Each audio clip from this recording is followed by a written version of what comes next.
Most of us already know the basics of being healthy.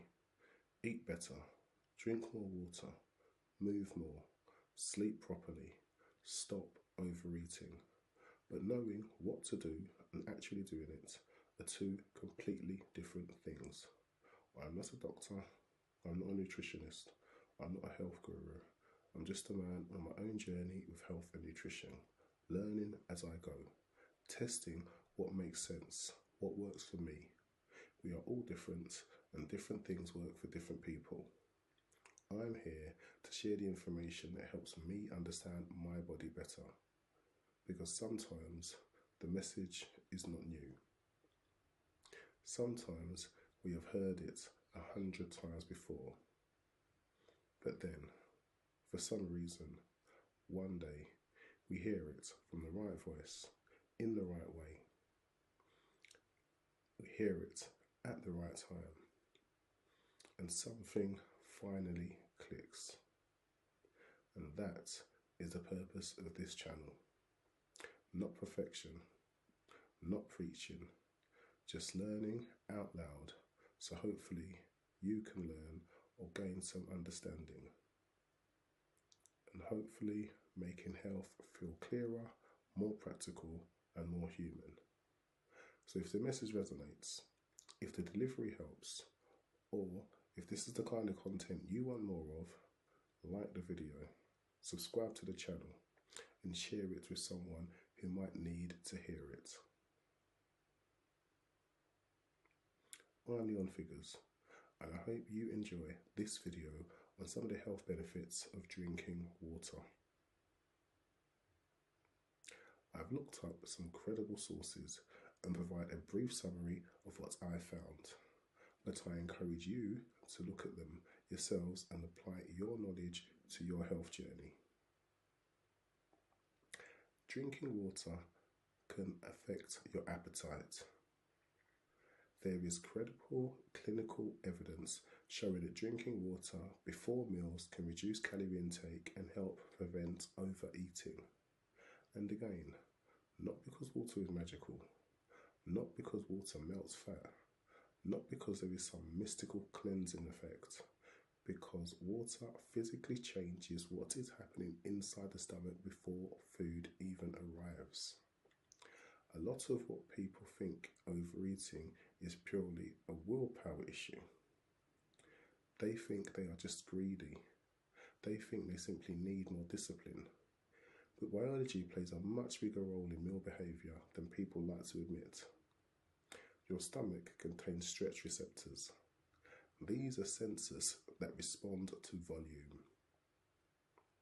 When volume increases inside the stomach, these receptors send signals through the vagus nerve up to the brain, telling it that the food capacity is being reached. In simple English, the body starts getting fullness messages. That means if 500 millilitres of water enters the stomach before a meal, the stomach is no longer completely empty when eating begins. There is already physical volume there. There is already internal stretch there. And there is already a signal beginning that says we are filling. And because of that, satiety arrives faster. You feel fuller sooner. This mechanism is called pre-meal gastric preload. Now that sounds technical, but the concept is extremely simple. You are preloading the stomach with non-caloric volume before calories arrive. You are giving the body a head start on fullness. This is not theory. Clinical studies have actually measured what happens when people do this. There was a controlled nutrition study that found that participants who drank water before eating consumed significantly less food than when they ate without pre-meal water. Let me give you the numbers because this is where it gets interesting. When subjects preloaded with water, average meal intake was 123.3 grams. When there was no water preloaded, average meal intake was 161.7 grams. And when water was taken after the meal, there was no meaningful benefit. So timing mattered. Drinking first reduced meal intake by roughly 24%. That is not a tiny, meaningless difference. That is a substantial, immediate appetite effect created simply by changing stomach volume before eating starts. In other words, the body physically ate less because fullness signaling began earlier. Now, some people hear that and think, okay, maybe they just felt fuller in one meal. No. We also have randomized controlled trial data showing an actual weight loss benefit over time. The University of Birmingham ran a study in adults with obesity where participants were instructed to drink 500 milliliters of water 30 minutes before each main meal. Not randomly throughout the day, not sipping occasionally, specifically 500 milliliters before meals. This was followed over 12 weeks, and the water preload group lost significantly more weight. Those who consistently did it before all 3 meals lost around 4.3 kilograms, which is about 9.5 pounds, compared with far less in the inconsistent or non-preload participants. So this was not simply a case of I kind of felt fuller. It translated into measurable lower food intake over time.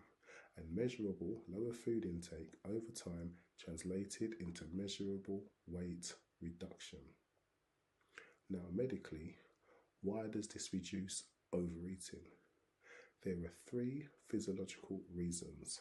First, stomach stretch means earlier fullness. This is the most obvious one. There is simply less available room physiologically and physically when eating begins.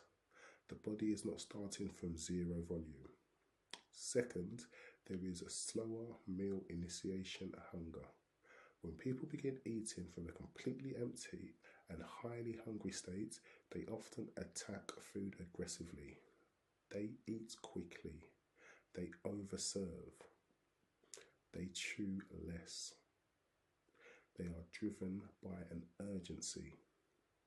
Water preload takes the edge off the immediate biological panic. You are not approaching the meal like an empty vacuum. You are approaching it with some degree of volume already present. Third, there is lower energy density in the stomach contents. As food enters, it is mixing into a larger, non-caloric volume. So the satisfaction threshold becomes present earlier. It takes less food than before for the brain to begin receiving stronger satiety feedback. This matters because overeating often happens before the brain has had enough time to catch up. People eat too fast while starving, and by the time fullness arrives, they've already gone too far. Water preload slows that process down. And this leads into another important behavioural point. It lowers the eat fast because I'm starving response. When people begin meals very hungry, they tend to eat faster. They tend to overserve, and they tend to have poorer satiety judgment, meaning they are less accurate at recognising when enough is enough. Preloading with water blunts that initial urgency. The hunger does not feel as sharp. The meal does not feel as desperate. And the brain gets more time to register fullness before overeating occurs. This is a massive practical advantage because many people do not overeat because they consciously choose to sabotage themselves. Now let's keep it real. It is easy to overeat when the food tastes really good, but we are supposed to pay attention to when our body tells us that we've had enough and to stop eating. If you're somebody like me who can overeat, you have to be honest with yourself and be willing to tackle this issue every time you sit down to eat. You can overeat because biological momentum outruns satiety signals, or you can simply ignore the signals and eat more food anyway. We have to be radically accountable because I'm not here to enable gluttony. I'm here to acknowledge it and then find strategies to cope with it and reduce it and eventually eliminate it. Water helps slow that momentum. So the medically defensible statement here is very clear. Clinical studies show that drinking approximately 500 millilitres of water 20 to 30 minutes before a meal increases stomach fullness, activates satiety signalling, and can significantly reduce immediate calorie intake, making overeating less likely. That is scientifically sound. This does not mean sip water during a binge and magically lose weight. You cannot just order a bottle of water at an all-you-can-eat buffet and attempt to put the restaurant out of business. This does not mean tiny random mouthfuls of water throughout the day can suddenly erase poor eating habits. This studied method was specific. 500 millilitres before meals consistently. Timing mattered, volume mattered, consistency mattered. So this is not some vague drink more water at some point. This is a strategic use of water as pre-meal physiological tool. And that gives us a very practical line. A pint of water before meals can physically strengthen the stomach enough to trigger fullness signals, and clinical trials show people then eat significantly less. That is one of the simplest, low-effort appetite control interventions available, but you have to put the damn fork down when your body tells you that you're full. Water is one of the most basic biological requirements for your body to function properly. It supports blood volume. It supports kidney filtration. Water supports bowel movements. It supports appetite control. Water supports oxygen transportation. Water supports headache prevention. It supports immune defense. It supports energy. It supports skin function. It supports metabolic efficiency. And when you do not get enough, your body does not always collapse. It quietly becomes less efficient. That is the danger. Sometimes dehydration feels like thirst, but sometimes it feels like tiredness. Sometimes it feels like poor concentration. And sometimes it feels like dark urine. Sometimes it feels like constipation. Sometimes it feels like headaches. Sometimes it feels like poor gym performance. Sometimes it feels like bloating. And sometimes it feels like dull skin. Have you actually hydrated properly today? Because your body is not asking for magic. It is asking for the raw materials to do its job. I'm Leon Figures, and I'd like to thank you for making it to the end of my video. This is part 4 of 8 on my series of health benefits of water. Please like the video, subscribe to the channel, and share it with someone you feel needs to hear it. You get one body. Fuel it properly. Until next time.